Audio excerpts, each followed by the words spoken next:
Welcome back, everybody, to another episode of Fathericity. Uh, Charlie, how's it going? It's going good, man. We're kind of half a week late here trying to get this recorded, which is crazy because we're super excited about this episode because we kind of talked about it last week and we both got lists together, and then it just took us a little while to actually get it made and get together. So how's your week been, Jermaine? Busy, busy. Had um some school stuff Tuesday, and then yesterday, um, everything seemed fine during dinner with my son and my wife, and then after dinner, my son just had a giant toddler fit.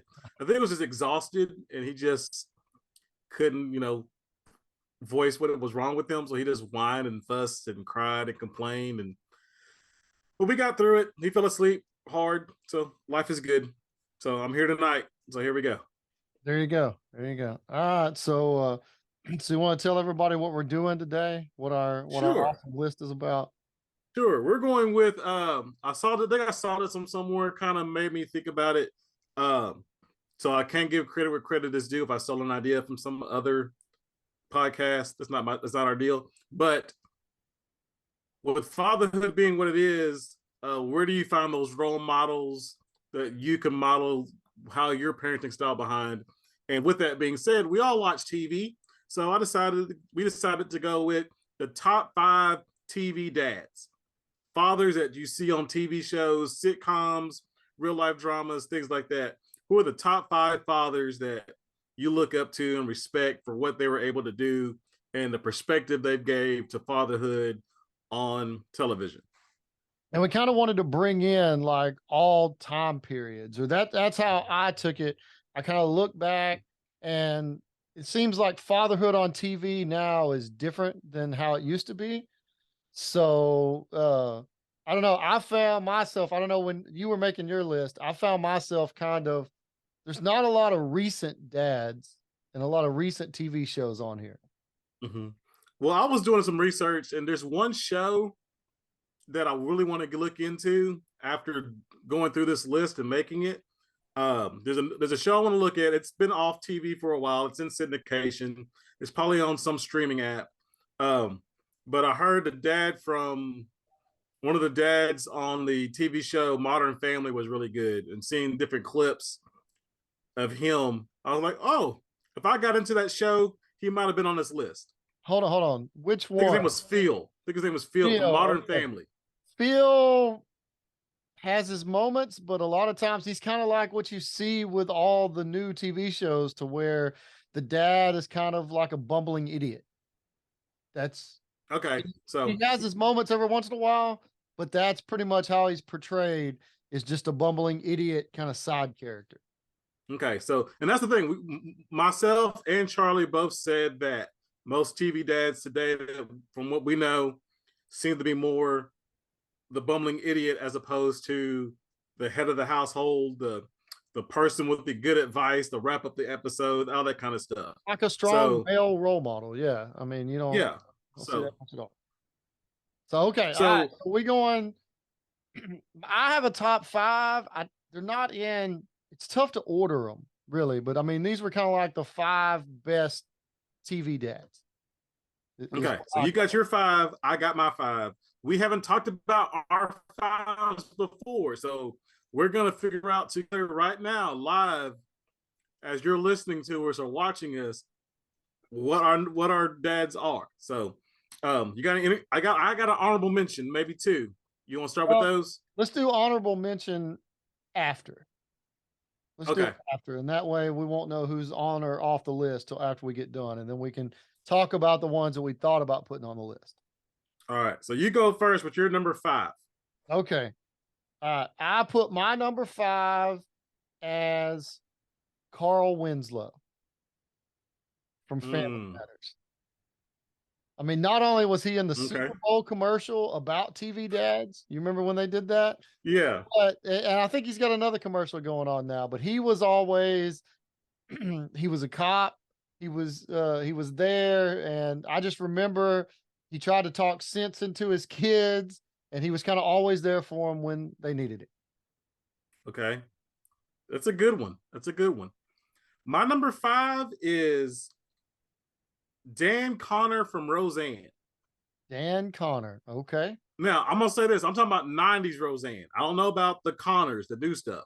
I'm talking about from Roseanne in the 90s. And the reason why I picked Dan Connor, one, I like John Goodman, just as an actor. Uh-huh. But two, like Roseanne was a different type of TV show. Lower income family. And this guy like busted his butt, working hard, and he kind of showed you like the a more realistic fatherhood in terms of like having to deal with different situations, being the breadwinner, but being the breadwinner and not making enough money, having to work double shifts and this and that, trying to provide for your kids, make sure your kids do right, a sense of justice in the world, in their own world, and their own way of dealing with it. So I think Dan Connor was like a real version of what a dad looked like, not just the always had the good advice. He had some good one-liners and stuff like that, but he loved his wife, he loved his kids, but he worked hard. So I went with Dan Connor for number 5. I can appreciate that. I can appreciate that. I thought about Dan Connor. It's just there's only 5, so it's a tight list to get into here. Yeah. Okay. All right. So let's see. My number 4, uh, and like I said, we'll see. It was tough to order them, really, but Mm-hmm. so I went with Philip Banks as my number 4 from The Fresh Prince. Uncle Phil. Uncle, see, we always think about him as Uncle Phil, but I mean, he was Yeah, dad to, he was.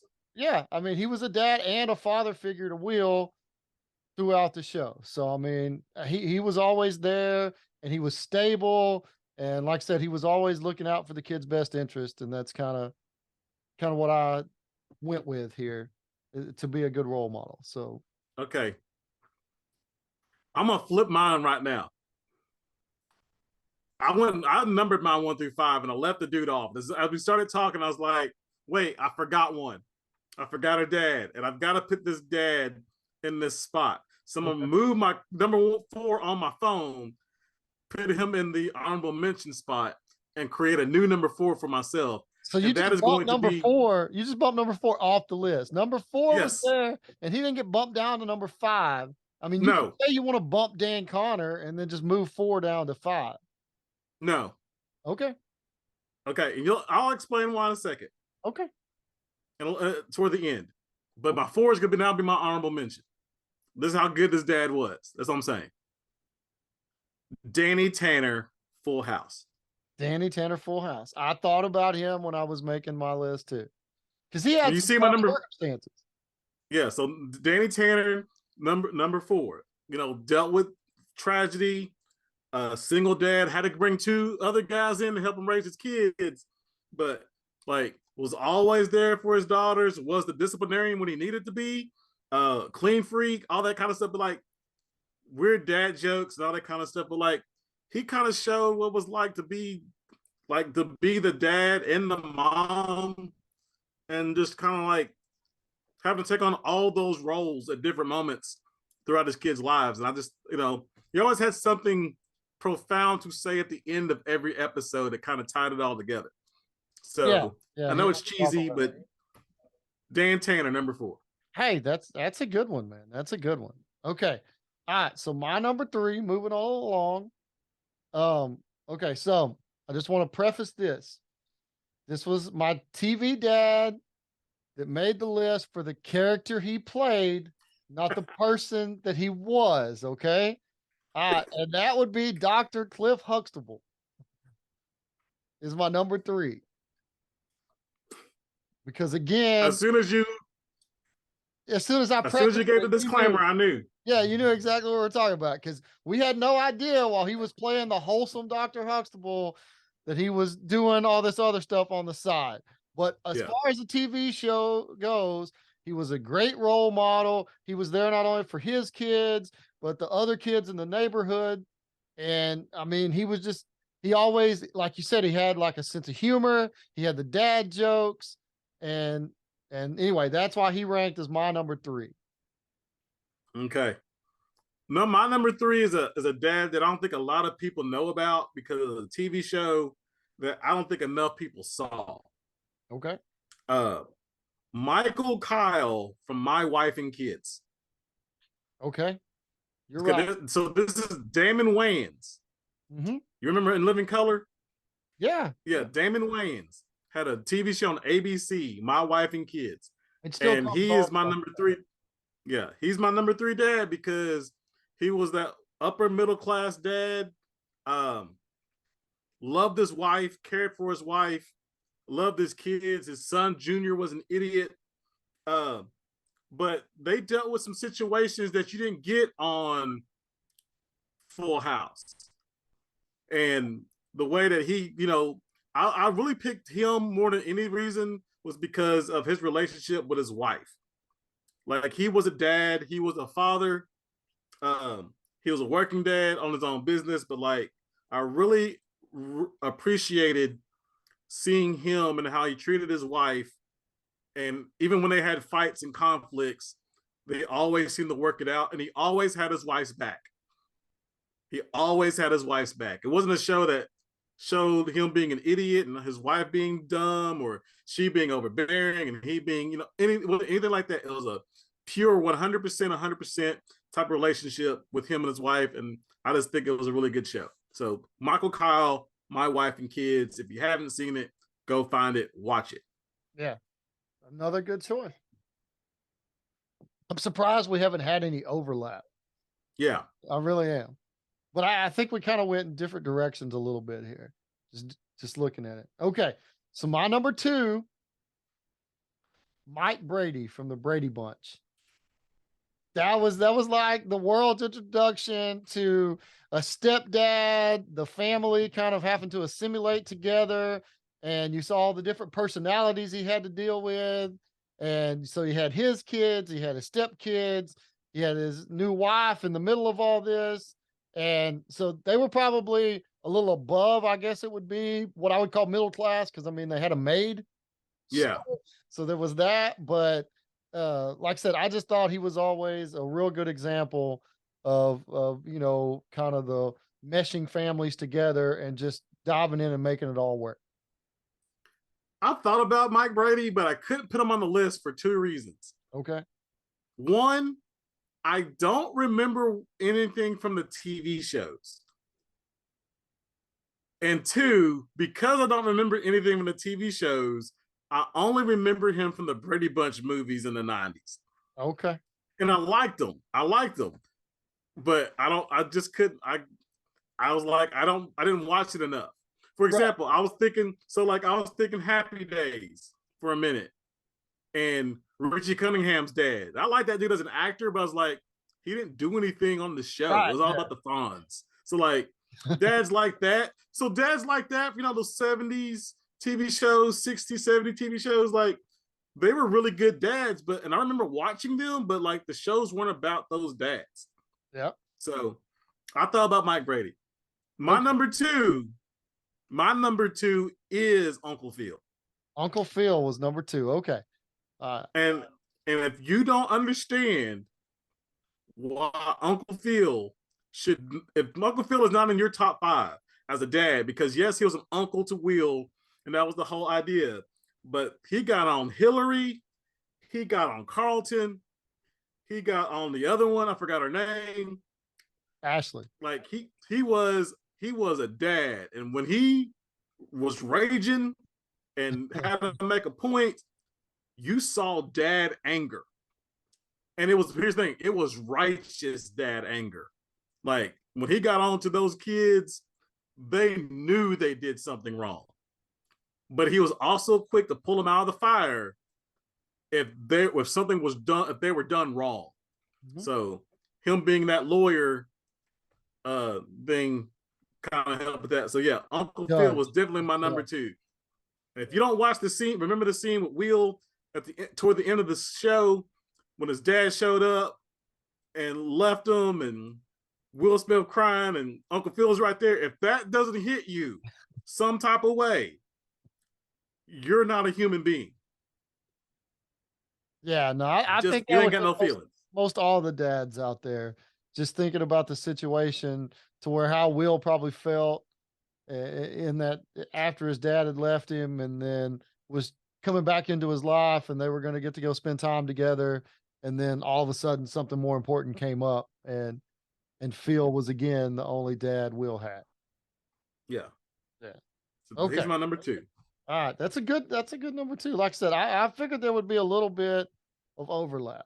Okay, so my number one goes back into some of those dads you were just talking about, to where there was shows in back in the 60s, 70s in there, but you didn't really see the dad do a lot. But one of them that I felt like did enough in order to warrant the number one spot, and it kind of goes back to some of the situation that Danny Tanner was in a little bit, Mm-hmm. but that's Andy Taylor from the Andy Griffith Show. I think you had to put him in there because he was a single dad just trying to make it and teach Opie to be a good son the whole way through. That's my number one, was Andy Taylor. I had to go way back to get there. Man, I just made a massive mistake and I left Andy freaking Griffin off of my list. Yeah. Oh my gosh. Don't come at me in the comments. If you're listening to this episode and you realize that Jermaine does not have Andy Griffin on this list, I'm sorry, Andy Griffin. I'm sorry, Matlock. I'm sorry. I'm just saying, anytime you're taking your son fishing and you're walking down through there and you start whistling that theme song, yeah, I mean, come on, And that's I a and I knew generational something was. I ain't gonna lie. And here's okay. I'm just gonna. Yeah. Oh man, thing. man. I think it's because it's in black and white. I kind of neglected it. And at one point, he was on a list in my head, and then I redid the list a few times. Gosh, if I could take that back. Okay, my number one. All right. My number one dad. You got a great number one dad. That was good. I thought my number one dad was great until you did that. My number one is your number four. Okay. I'm number three.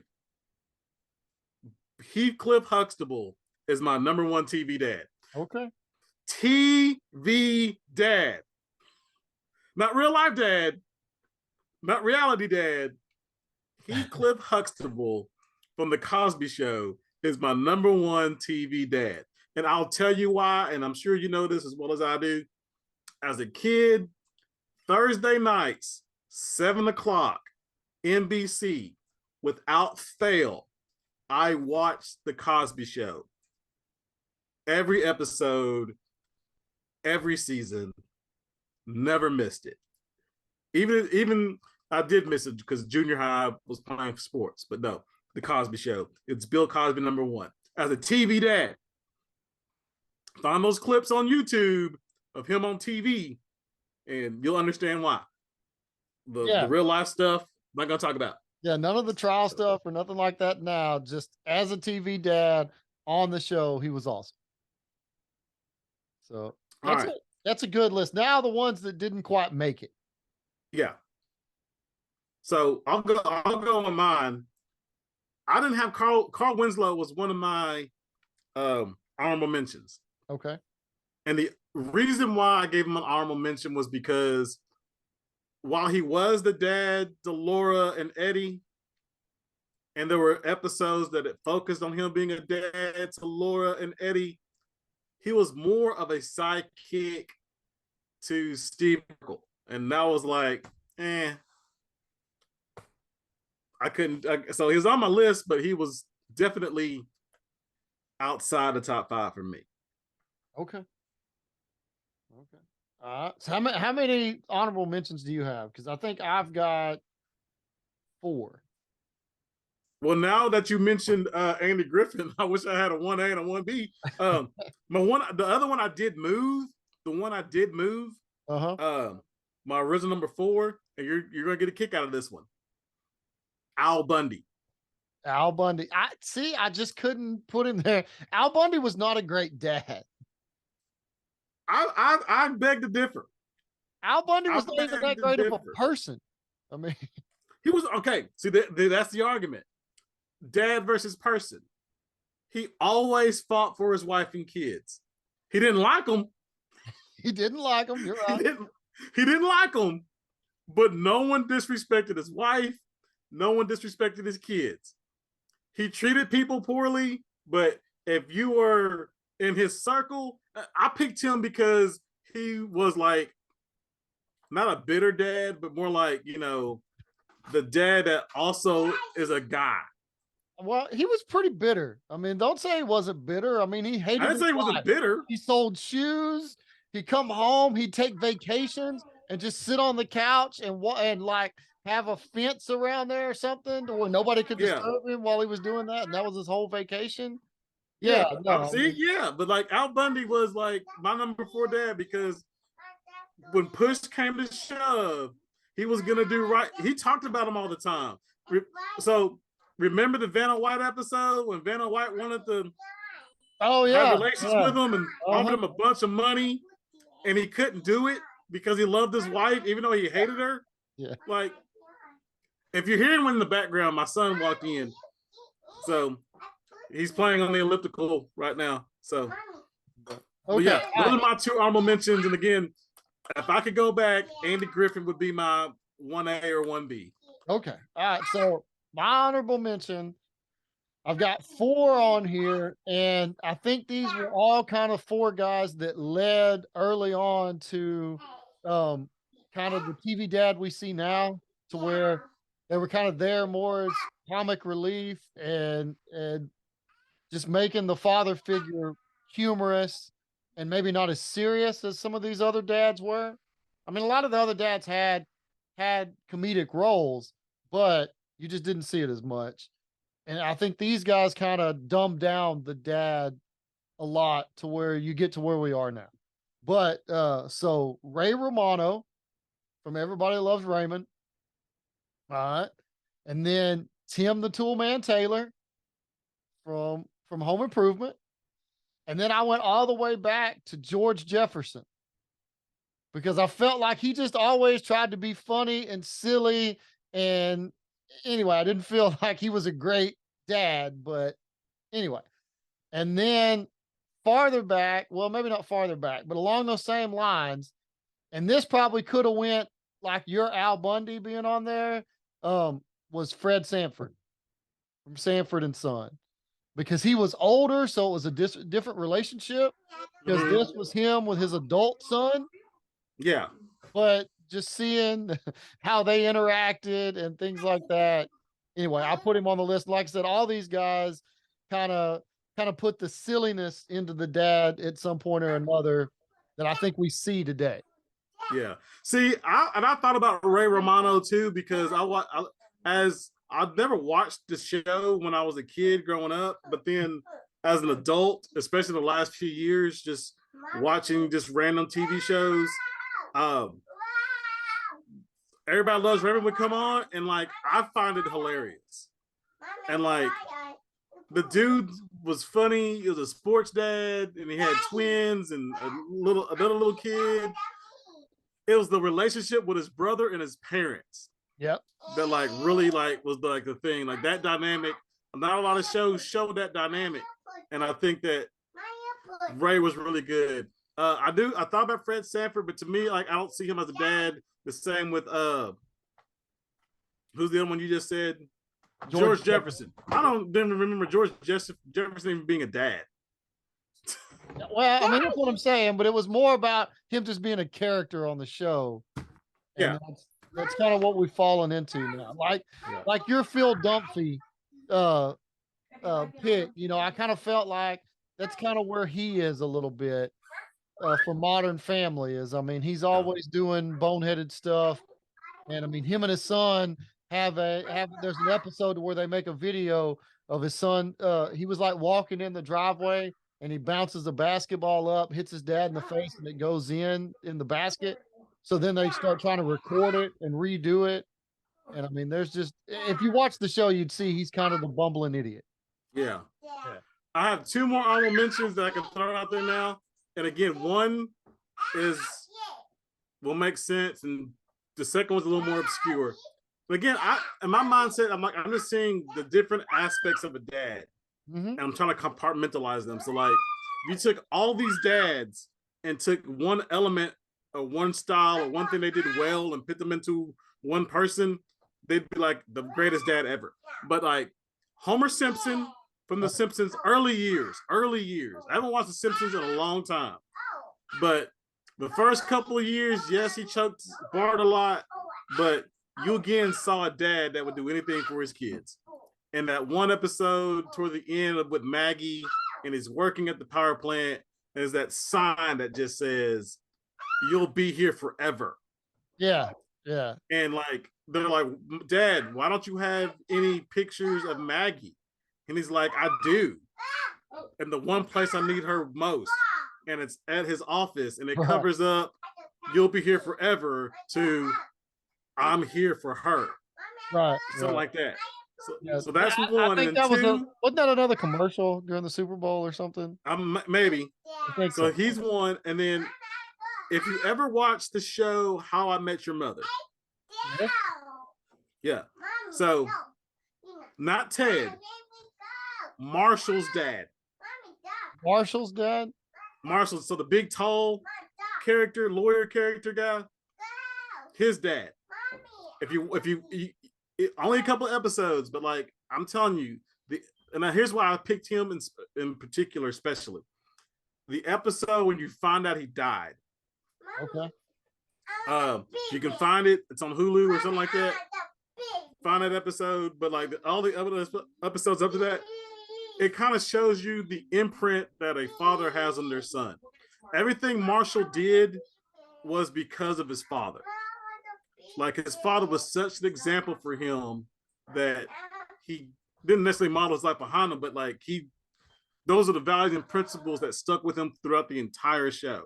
So losing his dad the way that he loses them, like had an effect on him and how he became a father in the end. So Marshall's dad is my other honorable mention. Yeah. But man, I missed Andy Griffith.